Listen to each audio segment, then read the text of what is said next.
Welcome to MojoPlays, and today we're looking at 10 hidden Easter eggs in Spider-Man games. Well, sequel time already, huh? Welcome back, I guess. I'm sure you miss me more than I miss you. For this list, we'll be looking at the coolest hidden details and moments across Spidey's long career in video games.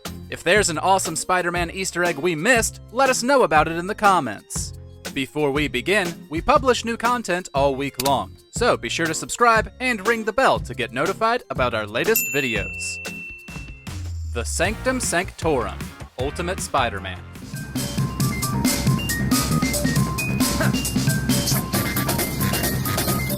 These days, we've grown used to seeing hints towards other heroes in the form of buildings, signs, and other features. In fact, it's expected at this point, especially if the superhero game is open world. Marvel's Spider-Man is packed with these types of Easter eggs. But in 2005, it was a somewhat rare occurrence. In the cel-shaded Ultimate Spider-Man from Treyarch, it was possible to find Dr. Strange's Sanctum Sanctorum.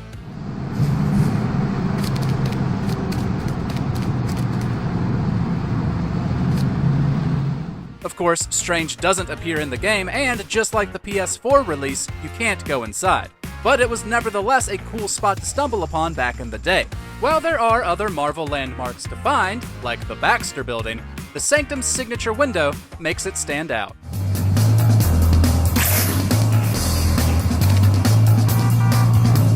Familiar voices. Spider-Man Shattered Dimensions. Yeah, sorry about that. Guess they don't make tablets like they used to, huh? Spider-Man has had several great multiversal stories in recent memory, and Shattered Dimensions deserves some credit for leading that charge. It follows 4 versions of the hero from alternate dimensions, each with unique mechanics, and each voiced by a different actor. All of them had voiced Peter Parker in previous animated appearances. The black suit! What am I doing in the black suit? I hate this thing! Neil Patrick Harris, the Amazing Spider-Man, voiced him in 2003's Spider-Man: The New Animated Series. Christopher Daniel Barnes, Spider-Man Noir, voiced him in the 90s animated series. Dan Gilvezan, Spider-Man 2099, voiced him in the 80s series Spider-Man and His Amazing Friends. Spider-Man, New York City. Whoever put this here must know my habits awfully well. Finally, Josh Keaton, Ultimate Spider-Man, voiced him in the Spectacular Spider-Man, which aired in the late 2000s. Only one thing missing. It's my last night before school starts, and I can really use some action. Hidden Stash, Spider-Man.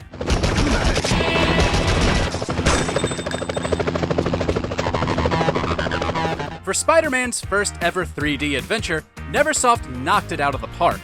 It was super fun for the time and featured some of Spidey's most notorious enemies as boss fights, like Venom and Doc Ock.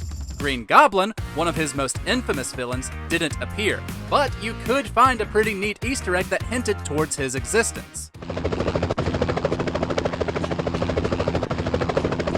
In the level where Peter is being chased by police helicopters, you can spot a crane with the word bomb spray painted on the side next to a jack-o'-lantern. If you go inside the cabin, you'll find an alternate costume as well as some pumpkin bombs, which will prompt Peter to slyly say, "Gee, I wonder who those pumpkin bombs belong to." Future arch nemesis, Marvel's Spider-Man. Schematics for a prototype combat mask. Looks like it can reveal structural weaknesses. Even Spider-Man's most recent adventure held off on bringing in the hero's arch nemesis, but teased him in a tantalizing way. During Mary Jane's stealth section inside Norman Osborn's penthouse, you can find a prototype of the Green Goblin's helmet. It can reveal structural weaknesses, a very dangerous feature for a villain to have, and shows a glider icon in its HUD when MJ puts it on. Whoa, this mask is incredible. She'll also find prototype hand grenades that resemble his pumpkin bombs. So far, we only know that Venom and Kraven the Hunter will be appearing in the sequel, but we have a pretty good feeling we'll see Osborn's turn to villainy as well. Listen, I know I don't say this enough, but thank you, Dad. Paying tribute, Marvel's Spider-Man, Miles Morales. Between Love Christmas and Kwanzaa, I'm gonna go broke. Multiple Spider-Man stories highlight the fact that no matter how powerful, you can't save everyone. In the Miles-centric spin-off, Insomniac paid tribute to those we've lost, both fictional and actual. Inside the Harlem Cemetery, you can pay respects and earn a trophy by interacting with the grave of Jefferson Davis, Miles' father who died in the first game. You can also find the graves of Ben and May Parker. With an unstable energy source on the verge of wiping Harlem off the map, this youthful Spider-Man reportedly stepped in and saved lives. Insomniac additionally memorialized real-life Marvel icons. Black Panther's Chadwick Boseman, who passed away in 2020, had a street named after him with Boseman Way, as well as a special message at the end of the credits. Stan Lee, who passed in 2018, was given a glorious statue outside the restaurant he made a cameo in during the first game. Wow, my day just got made!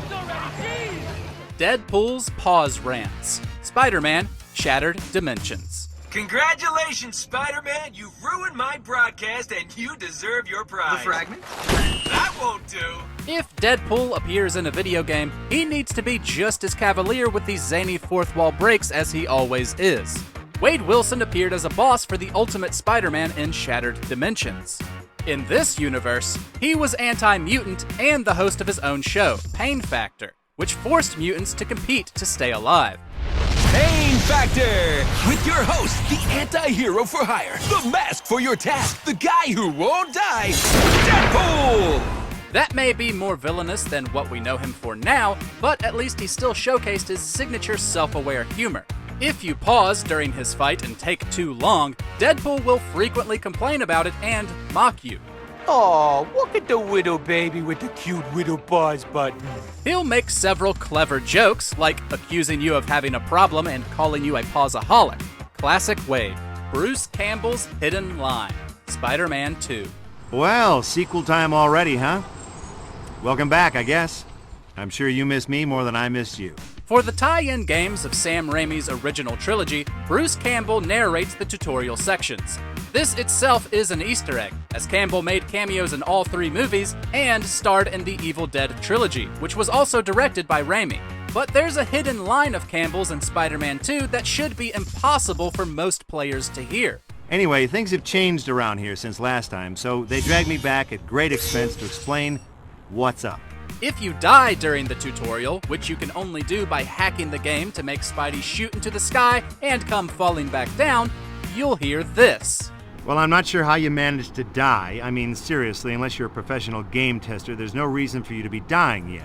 It is, quite literally, a line for game testers, though it must have been an incredibly fun discovery for whatever player came across it. Miles' Neighbors. Marvel's Spider-Man Miles Morales. And after all that, believe it or not, a spider bit me, and I started to change. Being the friendly neighborhood Spider-Man means accepting your neighbors as they are, but Miles and his mom may want to think about moving. Outside of Miles' building, there are a few interesting names listed on the intercom. One is Waldo, as in Where's Waldo, while another reads Andy and Buzz, a nod to Toy Story.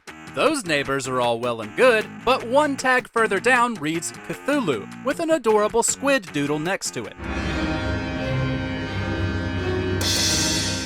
As if living near a horrific cosmic entity wasn't bad enough, the blood-stained tag at the bottom reads Fred and Jason, referencing Freddy Krueger and Jason Voorhees.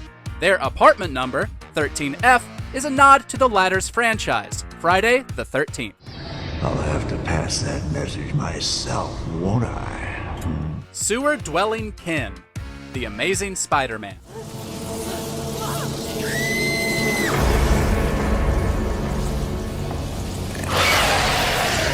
Most tie-in games, especially superhero ones, will expand the narrative by including quests and villains not seen in the movie. For The Amazing Spider-Man, one mission has Peter tracking Vermin, a mutated humanoid rat, through the sewers of NYC. You can probably already guess where this is going. Pizza with your adopted turtle sons? At a certain point, Spidey will taunt Vermin by asking him if he's off to eat pizza with his adopted turtle sons. A clear nod to the Teenage Mutant Ninja Turtles, this reference has another layer to it. Sam Riegel, who voices Spider-Man, also appeared across multiple games and animated shows as the voice of Donatello, who is the real best Ninja Turtle. Don't let Ty lie to you. I know, I was going over some of your uncle's calculations, and... Sacred Words, Spider-Man 2. Mysterio? I think I had a bowl of Mysterios for breakfast. Another instance of a tie-in game including a villain not seen in the movie, Spider-Man 2 has you go up against the Master of Illusions, Mysterio. During a level that sees the villain attacking a theater, Spider-Man must rescue patrons while a giant projection of Mysterio looms above. During the encounter, Mysterio can be heard saying,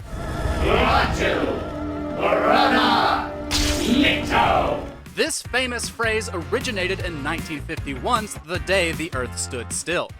Klaatu, Barada, Nikto. Please repeat that. But it makes it onto our list for its use in Army of Darkness, the finale of the Evil Dead trilogy, where it's botched by Bruce Campbell's Ash. Say the words. Klaatu, Barada, It's more than just a link between two Sam Raimi-directed trilogies. Bruce Campbell was also meant to appear as Mysterio in Raimi's cancelled Spider-Man 4. Thanks for watching. If you enjoyed the video, there's more where that came from.